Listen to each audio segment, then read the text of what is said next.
잠언 6장.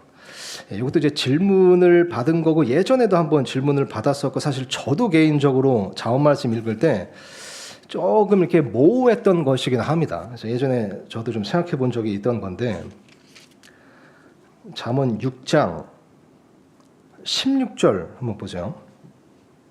주께서 이 6가지를 미워하시며 참으로 7가지가 그분께 가증한 것이니 곧 교만한 눈빛과 거짓된 혀와 무죄한 피를 흘리는 손과 사악한 상상의 꾀를 꾸미는 마음과 신속히 악한 길로 치닫는 발과 거짓들을 말하는 거짓 증인과 형제들 가운데 불화를 뿌리는 자니라.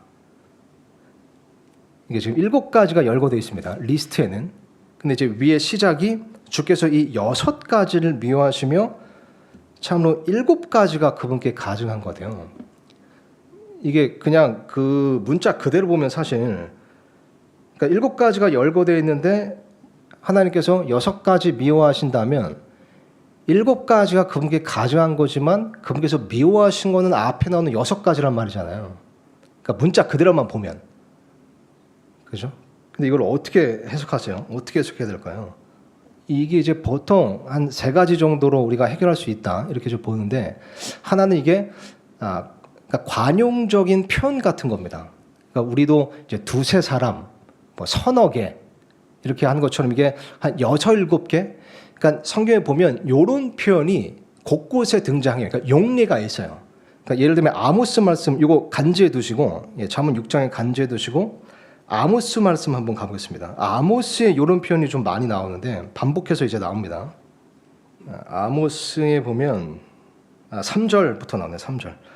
주가 이같이 말하노라. 다마스쿠스의 3가지 범법 곧 4가지 범법으로 인해 내가 그것의 형벌을 돌이키지 아니하리니 이는 그들이 쇠타작 도구로 길앗을 타작하였기 때문이라. 그래서 여기도 보면 다마스쿠스의 이제 범법 죄에 대해서 하나님께서 말씀하실 때 3가지 곧 4가지, 그러니까 3-4가지. 우리나라도 우리말로 이제 뭐 3-4가지, 뭐 5-6가지 돼 이렇게 이제 이야기하잖아요. 그래서 이제 관용적인 표현이다. 그래서 이 아모스에만 이런 표현이 한 7번이 나옵니다. 그래서 아마 이 잠언 6장에 나오는 하나님께서 이 6가지를 미워하시고 7가지가 가증한 건데 이게 하나님께서 미워하시고 가증히 여기시는 것이 6-7개다. 이런 이제 관용적인 표현으로 우리가 이해할 수도 있습니다. 또 하나는 이것이 이제 유대 문학의 강조법이라고도 볼 수 있습니다. 그러니까 이 6장에 간지해 두시고 잠언 30장으로 한번 가보죠. 잠언 30장에도 이런 비슷한 표현이 많이 나와요. 이게 거의 막 시리즈로 나옵니다. 잠언 30장에는. 근데 지금은 18절에 나오는 거 한번 보겠습니다. 18절. 내게 너무나도 놀라운 것 3가지가 있으며 참으로 내가 알지 못하는 것 4가지가 있나니 곧 공중에 있는 독수리의 길과 바위 위에 있는 뱀의 길과 바다 한가운데 있는 배의 길과 처녀와 함께한 남자의 길이니라. 20절에 보면 거기서 같은 것을 써 간음하는 여자의 길도 그러하니라. 그녀가 먹고 자기 입을 씻고는 말하기를 내가 사악한 짓을 행하지 아니하였다 하느니라. 18절 다시 보면 너무나도 놀라운 것 3가지가 있고 알지 못하는 것 4가지가 돼요. 근데 4가지가 열거되어 있죠. 이 4가지 중에서 이 필자가 혹은 하나님께서 여기서 강조하고 싶으신 게 어떤 것 같아요? 여러분 생각하실 때? 마지막 거죠. 사실 잠언이죠. 잠언 이게 뭐 자연도감이 아니라 이 책이 이거는 잠언이니까 그 간음과 음행을 이제 지적하시고자 하는 겁니다. 그래서 앞에 나오는 3가지는 일반적인 예를 든 거고 그 일반적인 것을 3가지 예를 들면서 마지막 것을 강조하고 싶으신 거죠. 그러니까 마지막 게 핵심인 겁니다. 마지막 게 이 화자가 이 필자가 하나님께서 말씀하시고자 하시는 거죠. 그죠? 그래서 보면 그 처음에 나오는 3가지는 이게 일반적인 겁니다.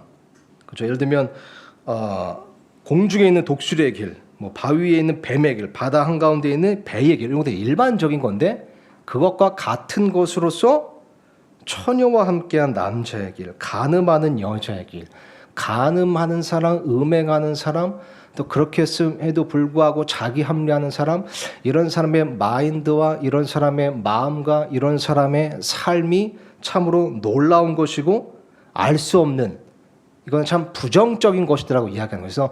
그래서 이런 표현, 성경의 이런 표현은 이게 이제 강조법으로서 마지막 거를 딱 지적하기 위한, 드러내기 위한 것이다.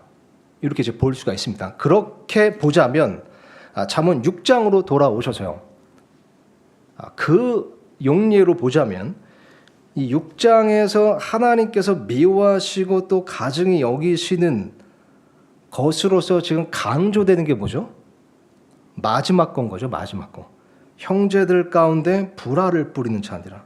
그러니까 어떻게 보면 앞에 나오는 6가지는 그러니까 사람들이 당연히 죄로서 악으로서 하나님께서 미워하시는 것으로서 알고 있는 것들입니다. 일반적으로.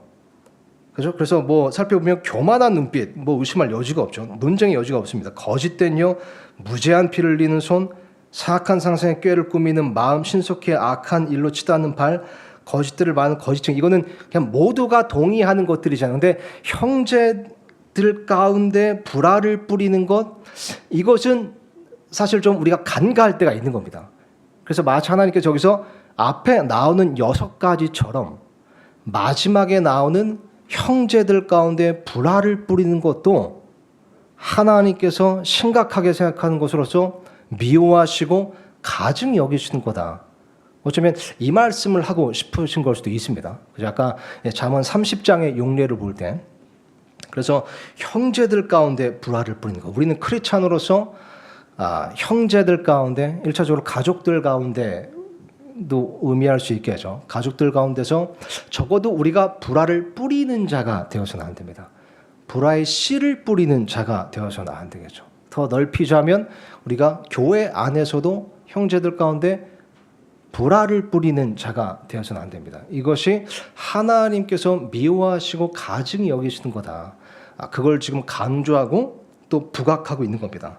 마지막 또 한 가지 이렇게도 저는 좀 해석할 수 있다고 생각했습니다. 이것도 30장의 용례인데요. 그냥 문자 그대로 해석하는 겁니다. 아까 초대에 얘기했듯이 이 7가지 중에 하나님께서 미워하시는 것은 앞에 6가지예요. 그러니까 7가지가 가증한 것이지만 마지막 거는 미워하시진 않는 겁니다. 이게 좀 이상하게 들릴 수 있는데 일단 용례를 먼저 보겠습니다. 잠언 30장 내려오셔서 29절 한번 보세요. 잘 다니는 것 3가지가 있으며 참으로 멋있게 다니는 것 4가지가 있나니 곧 짐승들 가운데 가장 강하여 어떤 것 앞에서도 물러서지 아니하는 사자와 그레이 하운드와 또한 숲 염소와 또 일어나 대적할 수 없는 왕이니라. 이것은 강조법이라고도 볼 수 있고 또 어떻게 보면 문자 그대로 해석해도 이게 말이 돼요. 그러니까 보면 4가지가 지금 나오죠. 근데 앞에 나오는 것은 잘 다니는 것 3가지라고 표현합니다. 근데 이 4가지가 멋있게 다니는 것이긴 해요. 근데 잘 다니는 것은 앞에 나오는 3가지인 겁니다. 근데 진짜 보면 마지막에 나오는 게 왕이잖아요. 왕은 멋있게 다니는 것들 중에 하나긴 하지만 사실 잘 다니는 것은 아니죠. 왕은 대부분 뭐 이렇게 그 왕궁 안에 있지 뭐 이렇게 잘 나돌아다니지는 않잖아요. 그러니까 문자 그대로 볼 수도 있는 겁니다. 이게 용례를 보면. 그래서 다시 잠언 6장에 돌아와서 그 용례를, 성경 중 용례를 보고 이 말씀을 그냥 일단 문자 그대로 엄밀히 그냥 그대로 읽어보면 이 6가지, 그러니까 7가지가 그분께 가증한 것이지만 앞에 나오는 6가지는 특히 하나님께서 미워하시는 건데 마지막 형제들 가운데 불화를 뿌리는 자는 가증하지만 하나님께서 미워하시지는 않는 것처럼 읽히는 겁니다. 이거 어떻게 보죠? 이게 이제 문자 그대로 보면 그렇잖아요. 이게 어떻게 해석할 수 있을까요? 그렇다면 성경에 하나님께서 형제들 간에 불화를 뿌리는 것을 허용하시는 경우가 있습니다. 딱 한 가지 나옵니다. 딱 한 가지. 근데 마침 또 그 한 가지가 나오기 때문에 이 말씀이 이제 좀 들어온 거죠. 어떤 거죠? 어떤 거로 보세요? 예? 바울과 바나바 그건 이제 하나님께서 허용하셨다고 볼 수는 없을 것 같고 인간적인 좀 연약함 아니었나. 물론 허락하셨을 수도 있지만 근데 딱 결정적으로 예수님께서 딱 그렇게 말씀하신 겁니다. 예? 복음이에요. 복음. 마태복음 말씀 보겠습니다. 마태복음. 예, 마태복음 10장 32절부터 보면요. 그러므로 누군지 사람들 앞에서 나를 시인하면 이것은 당연히 예수님을 증언하는 걸 이야기하는 거죠. 그래서 나도 하늘에 계신 내 아버지 앞에서 그를 시인하리라. 그러나 누구든지 사람들 앞에서 나를 부인하면 나도 하늘에 계신 내 아버지 앞에서 그를 부인하리라. 그러면서 34절에 내가 땅에 화평을 보내러 온 줄로 생각하지 말라.